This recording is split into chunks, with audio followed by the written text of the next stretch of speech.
Morning. Good evening.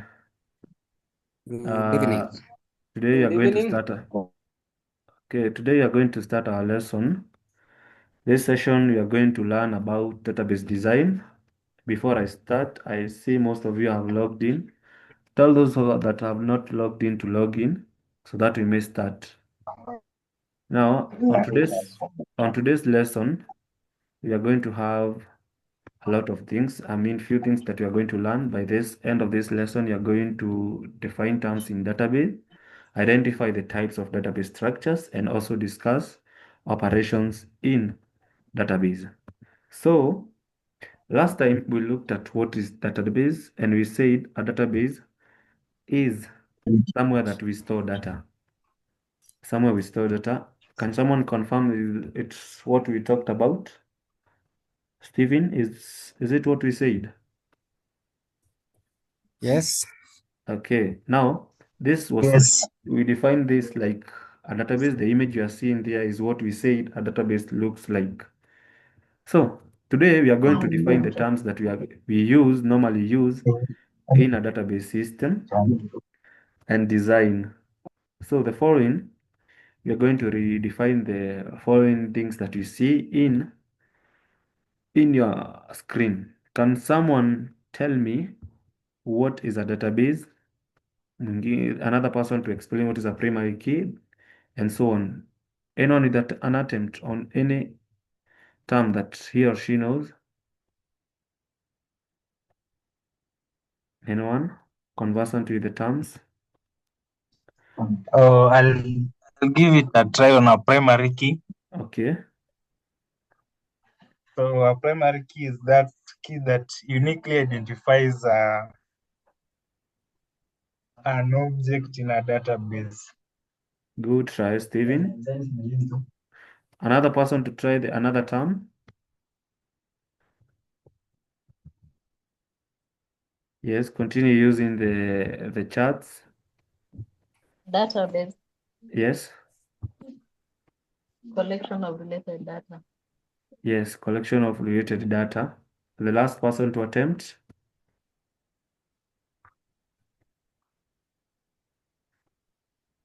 So, if there's nobody, we move to the definition of terms. We say as a database is an organization of collect data that easily can be accessed and managed. A record is a single entry in a table containing related fields. A primary key, as Stephen has said, is a unique identifier for each record in a table. So there's a primary key and a foreign key. A foreign key is a field that links the primary key to another table. Basically, a foreign key is used to call a primary key in another table instead of rewriting it. Are we together up to that point? Yes.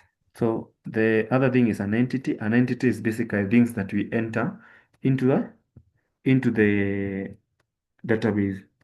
The other point is a schema, whereby a schema is the blueprint of the database. Basically, this is how the database will look like.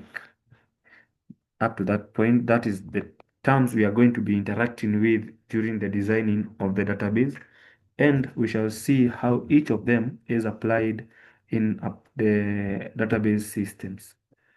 Moving on, we are going to identify the components of a database structure, whereby we say the components are things that we have, types of the database that we have. These are the types of databases that we have.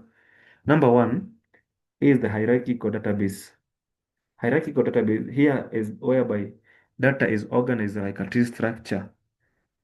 Yeah, you see from the highest downward in order of chronological order, where you start with the highest, coming with branching to other various places.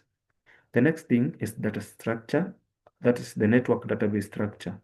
It uses graph structure with nodes and links, whereby we say nodes are like parents and roots. There are roots and nodes whereby which link one database to another. So it's a graphical or network structure. Then other structure is relational database structure. This is the one that we use a lot.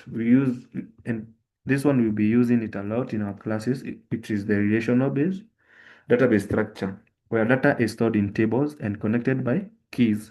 Remember we said about the primary keys, and the other key we talked about is the foreign key. So we are going to be dealing with them in the relation database. The next thing we are going to talk is object-oriented database structure, where data is stored in objects. Here, it is similar to programming languages like the C++, the Python. So it supports inheritance and encapsulation and polymorphism. So those are the objects that we have in, or the types of database we have. Moving on, we are going to talk about operations in database systems. Who can define as operations in basic terms, can tell us what is an operation? When you talk about operation, what do we mean? Someone to tell us when they hear about the Uh, term operation. it refers to activities that are done in a database. Thank you, Steven. Operations done in a database system. So we have various operations that we do in a database system, and they are divided into broader categories like the data definition language, the data manipulation language, where the data definition defines and manage database structure. We have common operations in definition language where we define the operations. The common operations we use is create.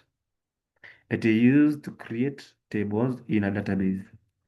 Another term is alter. It is used to modify the table structure. We are going to also see truncate.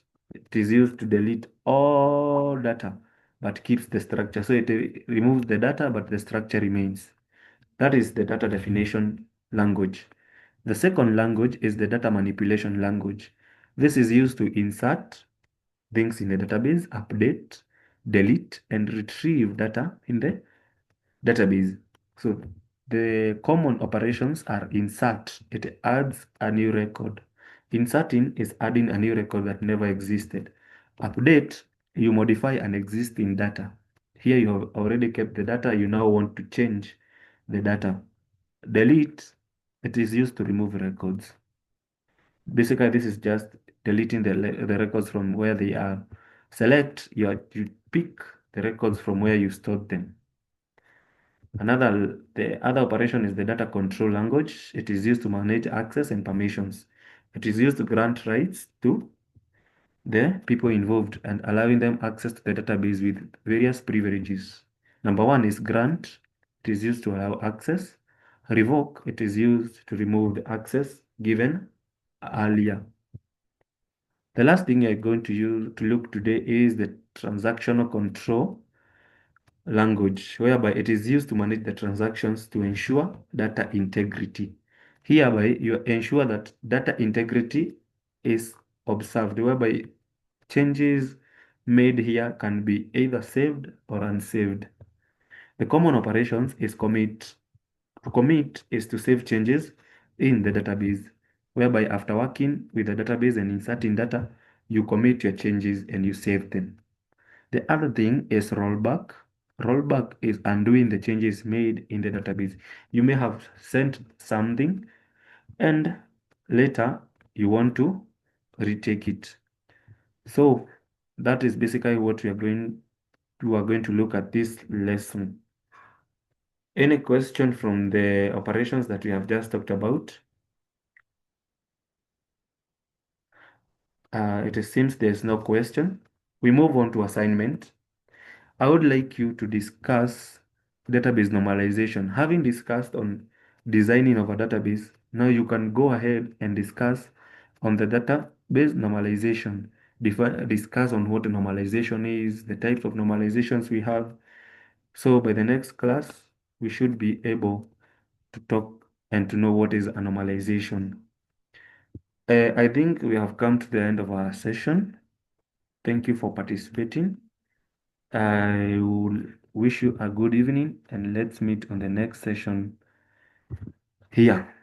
So guys, have a good night. The class is over.